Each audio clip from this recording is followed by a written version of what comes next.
video, you'll hear the tweets of the Netflix Witcher showrunner, Lauren Schmidt-Hissrich, address some concerns about the casting that flared up after the teaser was released in Comic-Con. Subscribe to the Linus Wilson channel where we cover fantasy TV series, including The Witcher, Game of Thrones. Okay, I'm going to say right off the bat that I feel pretty sympathetic for the showrunner of the Netflix The Witcher series. She has been very bravely going at the trolls on Twitter and responding to their questions. I'm going to read some of her tweets about the casting and in particular the race of the cast on Twitter, and then I'll give you my take at the end. These tweets are from Saturday, July 27th, and they're responses to a number of tweets by two profiles I would call kind of trolly. So Lauren Hissrich says, The Witchers are really interesting when it comes to depicting racism because it's about species, not skin color. What makes characters other is the shape of their ears, height, etc. In the books, no one pays attention to the skin color. In the series, no one does either.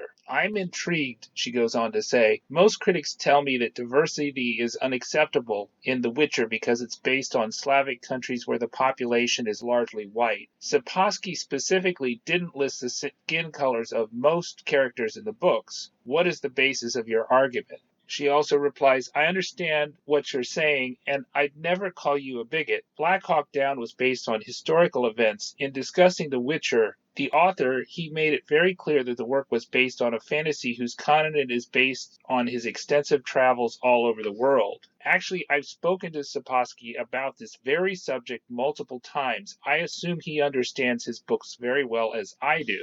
For you, fun fact, our extras casting was all done locally in Hungary. We celebrate the diversity in Central European countries. I've been clear about my actions not being the result of, quote, feeling liberal. I hope this helps explains my true motivations. Polish culture not being synonymous with whiteness, appealing to a wider audience, honoring the book's allegory for racism, finding the best actors. He also responded to another profile, which said, this is the other profile, which is Rob with a lot of numbers behind it. So pulling a bait and switch is being respectful to the fan base. Why did Netflix tell fans that the show would never be based on the games when they announced it? They let fans hype it up for months before they dropped that tidbit on them. That's kind of crappy. That's what the other person says. And then the showrunner, Lauren S. Hissrich, says, to be accurate, the day it was announced in 2017, it was announced that it was an adaptation, The Witcher, of the books. That information has been out there for over 2 years. Yeah, so my take is that the continent in The Witcher is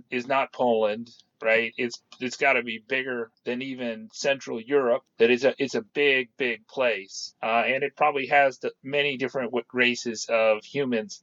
Sapkowski is talking about racism all the time, although he does it in the context of speciesism, and you have to be really dull to not see the allegory between the treatment of elves and the treatment of racial, ethnic, or religious minorities in our world. So I think that there's nothing wrong with having a diverse cast. I do understand, especially in terms of the Triss casting, that has come as kind of a shock to gamers. But I don't think Triss is that crucial a character as she is in the games, in the books, and her relationship with Geralt is a lot more limited than it is in the video games, where there's no Yennefer in the first 2 video games, and then about half the people choose Yennefer as Geralt's primary love interest in the video games, and about half choose Triss. And of course, the Triss, the Anna Schaffer they have playing Triss, looks very different. They had kind of an unflattering, dark picture of her in the trailer. And I think if we see more pictures of her and get to see her act, I think we'll be very happy with that. She seems like a very accomplished actor and very beautiful woman. And the whole thing about the adapting the books versus the games, I think the people that say that they should adapt the games, like, let's just assume that they had the rights to adapt the games, if there was such a thing that you could get. Well,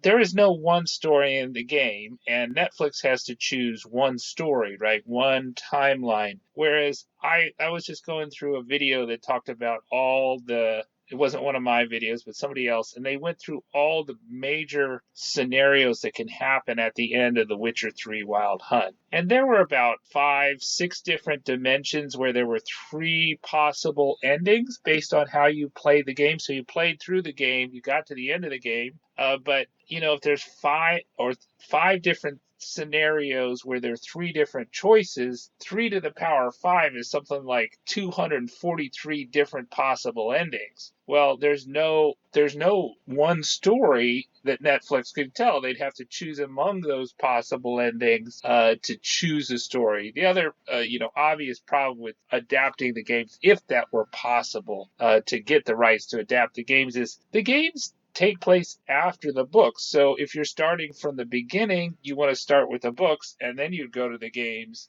By that time, we're in season 13 or something. I don't know. So if they're going to use any of the stories created from the games, it would have to be not in season 1, not in season 4, maybe in season 8.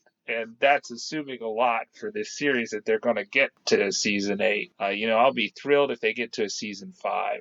Let me know what you think of this casting controversy. Do you think they should have all white actors and actresses because that makes them look more Slavic?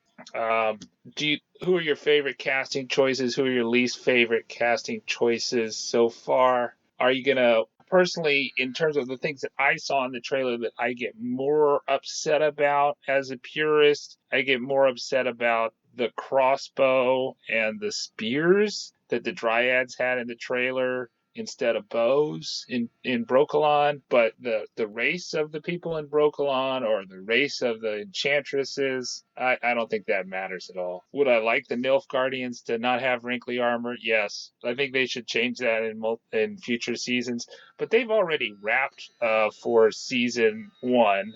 And that was fairly recently. It was like May 31st. Netflix has promised this series by the end of 2019, and they really don't have a lot of post-production time to edit this. Conceivably, they're going to have a dragon this season. We didn't see that in the trailer, but they've hired actors for a plot that involves a dragon. Point they're going to be rushing just to get those episodes out before the end of 2019. So thanks to Lauren Hissrich from taking out time from her busy schedule to respond to people on Twitter. And I'll give you just one more tweet that she had on Saturday the 27th of July that I think is telling about all these responses. Quote, "Nothing is more dangerous than a jet-lagged writer hanging out on Twitter in the middle of the night." All right, subscribe to the Linus Wilson channel and hit the bell notification icon so you don't miss our next video.